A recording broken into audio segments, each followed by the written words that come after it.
What's up guys, Paladin here, and today I'm coming at you with a video talking about the Dragonflight Alpha talent, what I think is going to be the best going forward. This is going to be my second take on it, and also I'm going to be going over what I think talents that we could drop to pick up specific builds, like picking up Eye for an Eye, what's going to be good in a melee, what's going to be good as a general baseline, and yeah, let's get right into it.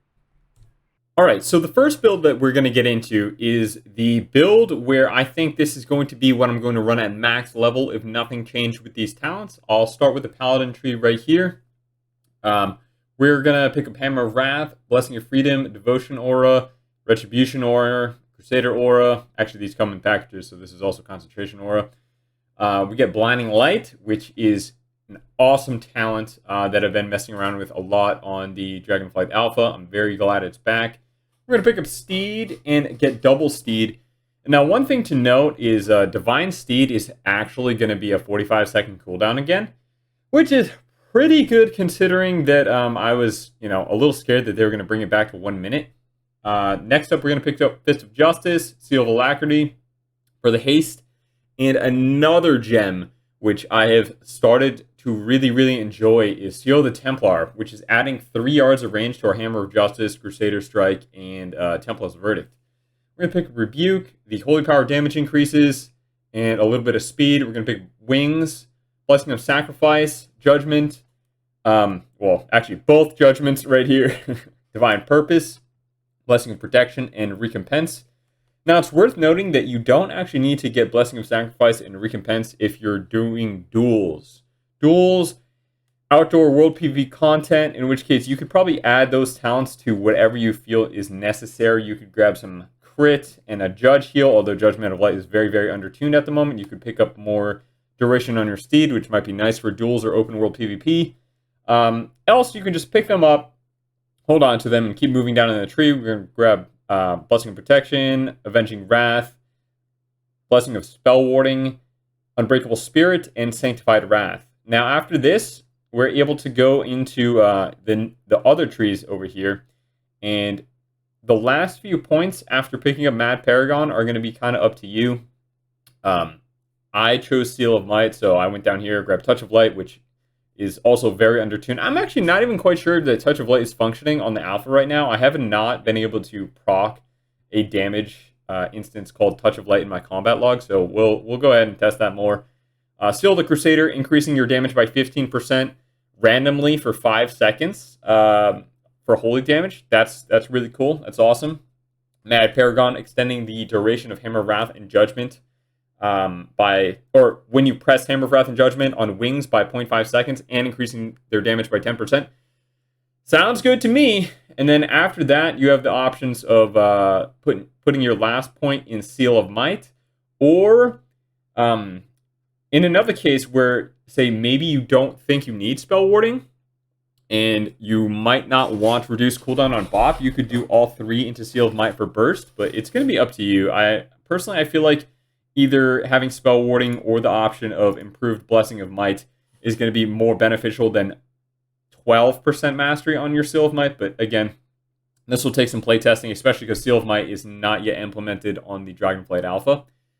Now, after that, we're going to go over to the red tree. We're going to pick up all the standard stuff here. Divine Storm, Art of War. We're going to go down all the way to Blade of Wrath right here. Expurgation and Holy Blade. Just add on to the baseline of Blade of Justice's functioning. So it gives it 2 holy power for generation and has a chance to deal a burn damage if you crit with it.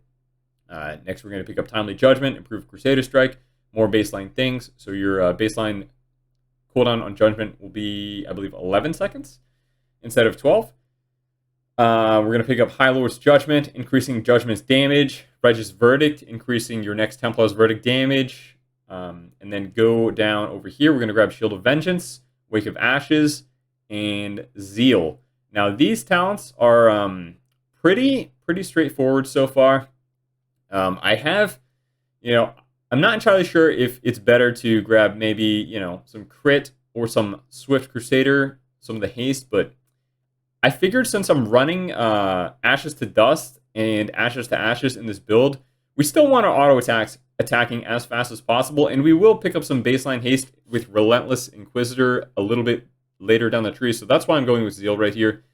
After Zeal, we can pick up Inner Power. Nothing fantastic, just enough to get Long Arm of the Law. And even though it is only 20% at the moment, I do still enjoy Long Arm of the Law. I'm hoping they will buff it in the near future. After that, we pick up Hand of Hindrance, Executioner's Will, which actually makes Execution Sentence semi-viable in PvP, even though it's still nerfed. It, you can actually extend the damage long enough to increase it more than a Final Verdict, so it does make the talent worth it. We're going to pick up Healing Hands and then move into the bottom of the tree here.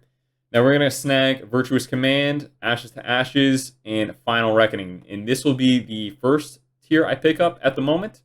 The cool thing about what's going to happen at level 60 on the PTR, and I'll get into this a little bit later with the build I'm going to take, is you can actually attack into your Blinding Light with the Seal of the Templar, because Seal of the Templar does not increase your auto attack range. Only your Templar's Verdict, Crusader Strike, and Hammer of Justice. So it functions as a semi-final verdict until we level up and can get our final capstone talent down here. But the first capstone talent we're going to pick up is Final Reckoning, just so we can get those massive execution sentences. And then we'll pick up Relentless Inquisitor and Vanguard's Momentum down here. Pretty cool that Vanguard's Momentum increases the holy damage done, and we can pick this up with Mad Paragon over here and Final Verdict. Now we're able to extend our wings by a lot, 25% longer, plus a half a second per Hammer of Wrath, which we're gonna have 2 Hammer of Wraths or 4, depending on whose tooltips you believe, because the tooltip on the Alpha says we're gonna have 4 charges, but the tooltip on Wowhead says 1 charge, or gaining 1 additional charge. So we'll see what it comes down to. But yeah, basically, guys, we're getting like 2 legendaries right here.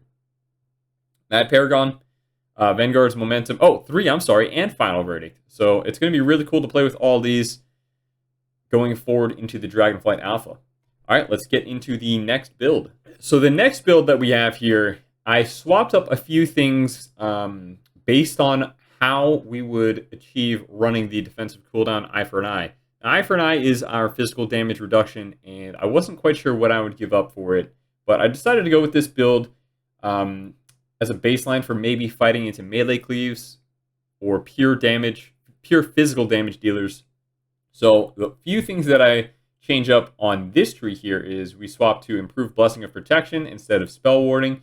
We grab 1 point of Holy Aegis rather than Seal of the Templar, because if we're getting attacked, we're not going to necessarily need that extra range on our abilities because we're already going to be hitting a melee in melee range. So you might as well throw the extra talent on 2% crit and armor right here. And that also lets us sit in Devotion Aura rather than Seal of the Crusader, so we have a little bit more of a defensive benefit.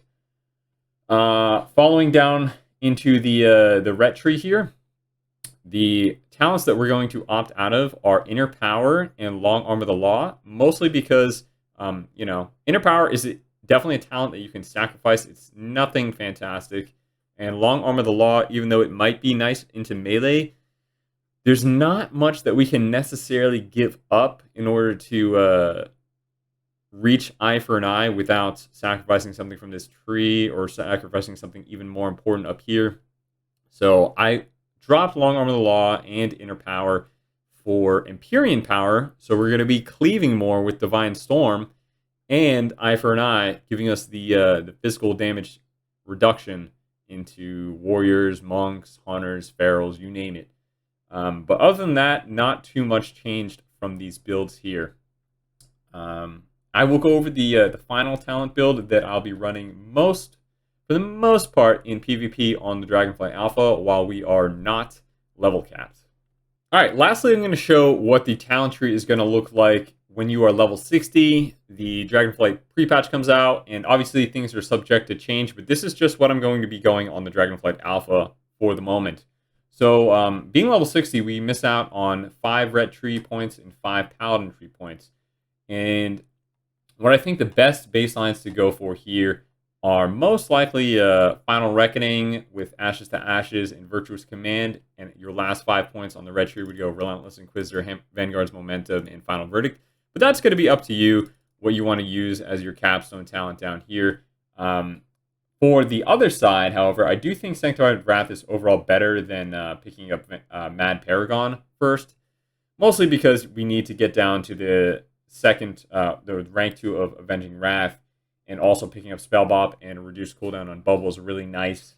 But yeah, these last few talents are pretty standard in where they would go. I know I didn't really review too much of this left side of the tree here, but I don't think it's going to be that fantastic. And it's also difficult to test on the Dragonflight Alpha at the moment because Aspirations of Divinity is broken. Afterimage is not yet implemented. Seal of Clarity is broken.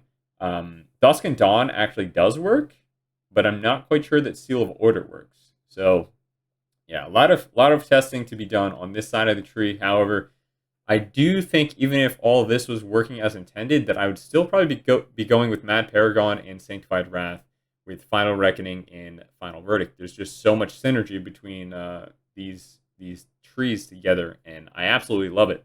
All right, guys, that's about it for the Dragonflight initial analysis part 2, I guess. The next builds that I'll be going over and focusing on are how and what we would give up to pick up Cleansed Toxins in the Paladin tree, and how we would also go and run Exorcism in a PvP build if we wanted to. And both these are kind of in unfortunate spots, and at the same time, Exorcism really is not doing too much damage. So even if I have a build that we can run it with, it's not going to be worth until they buff it or give it some holy power generation, and even then, it's probably still going to be up to you if you're gonna want to run Exorcism.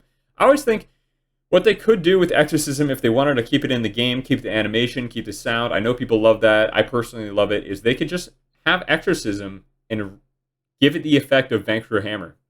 So you'll fire off your Exorcism, deals holy damage, it scales with your mastery, and causes your next Templar's Verdict to trigger a Divine Storm at 25% increased power. So word for word or verbatim what Vanquisher Hammer was. However, now that we're not a Necrolord, we can just call it Exorcism and have it be part of the baseline Paladin kit. That would be pretty cool. All right, guys. I hope you all enjoyed. I see you all next video. Be sure to follow me on Twitch, Twitter, leave a like, subscribe, and peace.